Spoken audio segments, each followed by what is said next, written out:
ہمارے ملک میں اس وقت ہمارے ہاں جو طاقت کے مراکز ہیں انہوں نے کہا ہے کہ پاکستان کے اندر یہ جو طالبان کا گروہ ہے جو اس وقت پاکستانی حکومت کو تسلیم نہیں کرتے، ریاست کے خلاف اقدام کرتا ہے، ان کو خوارج قرار دینا چاہیے، اور ہمارے میڈیا پہ بھی ان کے لیے خارجی کا لفظ جو ہے وہ آ رہا ہے۔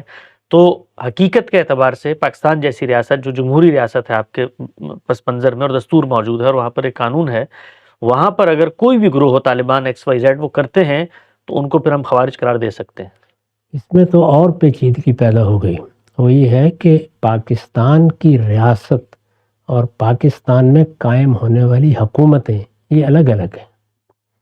موجودہ زمانے میں ریاست اور حکومت اب ایک نہیں رہی۔ ریاست ایک الگ حقیقت کے طور پر نمایاں ہو گئی ہے اور حکومتیں بالکل الگ ہیں۔ ریاست اپنی جگہ قائم ہے، حکومتیں تبدیل ہوتی رہتی ہیں۔ یہ پیپلز پارٹی کی حکومت قائم ہو گئی، یہ مسلم لیگ کی ہو گئی، یہ تحریک انصاف کی ہو گئی، حکومتیں تبدیل ہوتی ہیں، ریاست پاکستان اپنی جگہ موجود ہے۔ تو اس میں جو سوال بنیادی طور پر ہے وہ یہ ہے کہ یہ بغاوت کیا ریاست کے خلاف ہے یا کسی خاص حکومت کے خلاف ہے؟ فرق ہے اس میں دونوں میں، بہت بڑا فرق ہے۔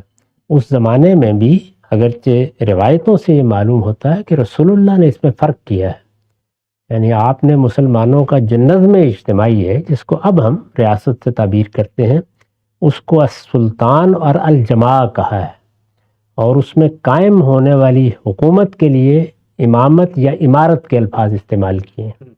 تو یہ فرق وہاں بھی ہے، لیکن اس طرح کی اصطلاحات چونکہ وقت کے ساتھ متعین ہوتی ہیں تو موجودہ زمانے میں یہ بالکل واضح ہو گیا ہے، یعنی پاکستان ایک ریاست ہے، افغانستان ایک ریاست ہے، یہ ریاستیں قانونی لحاظ سے مانی جاتی، ان کے حدود اربع متعین ہیں، یہ قومی ریاستیں نیشن سٹیٹس ہیں، ان میں حکومتیں تبدیل ہوتی رہتی ہیں۔ حکومتوں میں تبدیلی کے قانون قاعدے میں یہ سوال پیدا ہوتا ہے کہ استبدادی طریقے سے وہ آئیں گے یا جائیں گے یا جمہوری طریقے سے آئیں اور جائیں گے، تو یہ سوال حکومتوں کے بارے میں ہے۔ ریاست تو قائم ہے۔ طالبان کس کے خلاف بغاوت کیے ہوئے ہیں؟ حکومتوں کے خلاف۔ تو ظاہر بات ہے کہ حکومتوں کے خلاف بغاوت کی بھی دو صورتیں، انعقاد حکومت کے معاملے میں کیا وہ کوئی فریق ہیں؟ اگر تو وہ فریق ہیں، مثال کے طور پر 3 یا 4 یا 5 سیاسی جماعتیں ہیں، وہ انتخابات لڑ رہی ہیں یا وہ میدان میں موجود ہیں، یا 5 10 15 مسلمانوں کے زعماء ہیں، قائدین ہیں، سیاسی قائدین، ان میں سے کوئی کسی کو تسلیم کرنے سے انکار کر دیتا ہے، جو نظام بھی آپ نے بنایا ہے تسلیم کرنا نہ کرنا اس کے تحت ہوگا نا۔ مثال کے طور پر ہم نے انتخابات کا طریقہ اختیار کر لیا، انتخابات کا طریقہ اختیار کر لینے کے بعد اب یہ ہو سکتا ہے کہ کسی وقت انتخابات ہوں اور کوئی ایک فریق اس کو ماننے سے انکار کر دے، تو یہ اس کی طرف سے وہی موقف ہوگا جو اس سے پہلے ہم نے بیان کیا۔ ٹھیک ہے، سمجھ میں آ گئی۔ لیکن اگر صورتحال یہ نہیں ہے کہ وہ ان میں سے کوئی ہے ہی نہیں، ایک الگ لشکر بنا لیا گیا ہے، نہیں جانتے ہم کہ اس کے قائدین کون ہیں، زعماء کون ہیں، کیا وہ فی الواقع حکومت یا نظم و نسق یا مسلمانوں کی قیادت میں کوئی حصہ رکھتے تھے، ان کو وہ نہیں ملا ہے، کیا صورتحال ہے؟ کیا انہوں نے ریاست کے دستور کو تسلیم کر کے کوئی جدوجہد کی تھی جس کے راستے میں رکاوٹ آ گئی ہے؟ تو ان میں سے تو کوئی چیز بھی نہیں ہے۔ تو اس لیے میرے نزدیک یہ ریاست کے خلاف بغاوت ہے، یہ اس سے زیادہ بڑا جرم ہے جو خوارج نے کیا تھا۔ جی اچھا، تو پھر اس لحاظ سے ان کو یعنی خارجی کہہ کر یعنی جو اس کی جو شدت ہے وہ بیان کی جا سکتی ہے۔ کی جا سکتی ہے، بالکل کی جا سکتی ہے۔ نقطہ واضح ہو گیا، آگے بڑھاتے ہیں سلسلہ گفتگو کو۔ اچھا عام صاحب یہ بات بیان فرمائیں کہ یہ سب تو باتیں ہوئیں اس پہلو سے کہ میں اگر اٹھ کے اس حکومت کے خلاف اقدام کرنا چاہتا ہوں، جو آپ نے دونوں ابتدائی صورتیں بیان کی ہیں، جمہوری حکومت کے اندر کوئی کھڑا ہو جائے اور وہ مثال کے طور پہ سول نافرمانی، یا اچھا یہ پہلے بتائیے گا ہم صاحب کہ سول نافرمانی جو ہے یہ بھی کیا خروج اور بغاوت کے زمرے میں آتی ہے کہ نہیں آتی؟ اس سے پہلے میں جو پہلا سوال آپ نے کیا تھا اس میں ایک پہلو کی وضاحت کر دوں۔ جی رسول اللہ صلی اللہ علیہ وسلم نے جب یہ ریاست اور حکومت دونوں کے فرق کو متعین فرمایا تو میں نے ابھی عرض کیا کہ ریاست کے لیے الجماع کی تعبیر اختیار کی، السلطان کی تعبیر اختیار کی۔ تو اگر کوئی شخص حکومت سے اختلاف رکھتا ہے، اس پہ تنقید کرتا ہے، اس کو تبدیل کرنا چاہتا ہے، تو یہ بالکل الگ بحث ہے۔ اس میں آپ نے کچھ تلقین کی ہے لوگوں کو اور یہ کہا ہے کہ صبر سے کام لو، لیکن جو اجتماعی نظم ہے یا ریاست بن گئی ہے یا ایک مسلمانوں کا نظم اجتماعی قائم ہو گیا ہے، اس کے لیے عربی زبان میں الجماع اور السلطان یہ دو تعبیرات رسول اللہ نے اختیار کی ہیں۔ اس میں آپ نے یہ فرمایا ہے کہ من خرج من السلطان، جو شخص مسلمانوں کے اس اجتماعی نظم سے باہر نکل گیا، یہ خرجہ وہی خارجی، وہی خروج، وہی لفظ استعمال کیا ہے، جو نکل گیا وہ ماتا میتتن جاہلیہ، جاہلیت کی موت مرے گا، یعنی اس کی موت اسلام پر نہیں ہوگی۔ وہاں بہت شدت ہے۔ ریاست کا نظم جب ایک بار قائم ہو جائے تو میں جس دین کو مانتا ہوں وہ اس کو توڑنے کی مجھے اجازت نہیں دیتا، اس کے خلاف کسی اقدام کی اجازت نہیں دیتا۔ البتہ اس میں جو حکومتیں قائم ہو رہی ہیں ان سے اختلاف بھی کیا جائے گا، اتفاق بھی کیا جائے گا۔ اس کے بارے میں نے تفصیل سے پچھلی نشست میں بتا دیا تھا کہ حکومتوں کی 3 صورتیں ہو سکتی ہیں، اور ان میں سے ہر ایک کا حکم کیا ہونا چاہیے وہ وہاں سمجھ لیں۔ ٹھیک، سول نافرمانی کا مقصد کیا ہے؟ سول نافرمانی بغاوت کی ابتدا ہے، پہلا قدم ہے۔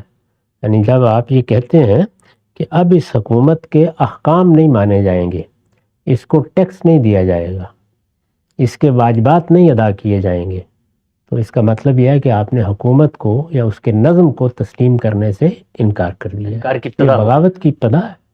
یعنی بغاوت کی ابتدا یہ ہے انتہا ہتھیار اٹھانا ہے۔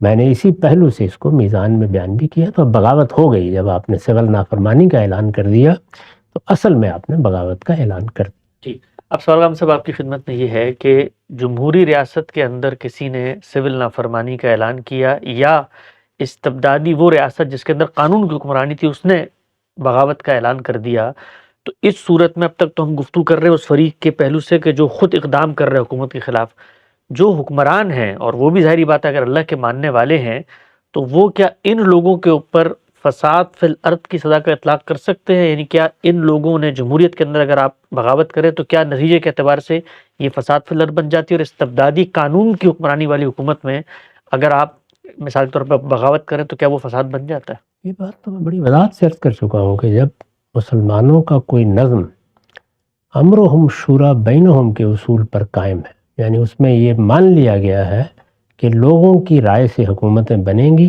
لوگوں کی رائے کی بنیاد پر قائم رہیں گی، اور ان سے محروم ہو جانے کے بعد اپنا جواز کھو دیں گی، تو اب کسی کے لیے کسی نوعیت کی بغاوت کا کوئی جواز باقی نہیں رہا۔ یعنی یہ ہو ہی نہیں سکتی، ہوگی تو جس درجے میں بھی ہوگی وہ اصل میں فساد فی الارض ہے، اور اس کے بارے میں اقدام کرنے کا حکومت کو حق حاصل ہو گیا۔ اس میں بحث یہ ہوتی ہے کہ کس درجے میں معاملہ ہوا ہے۔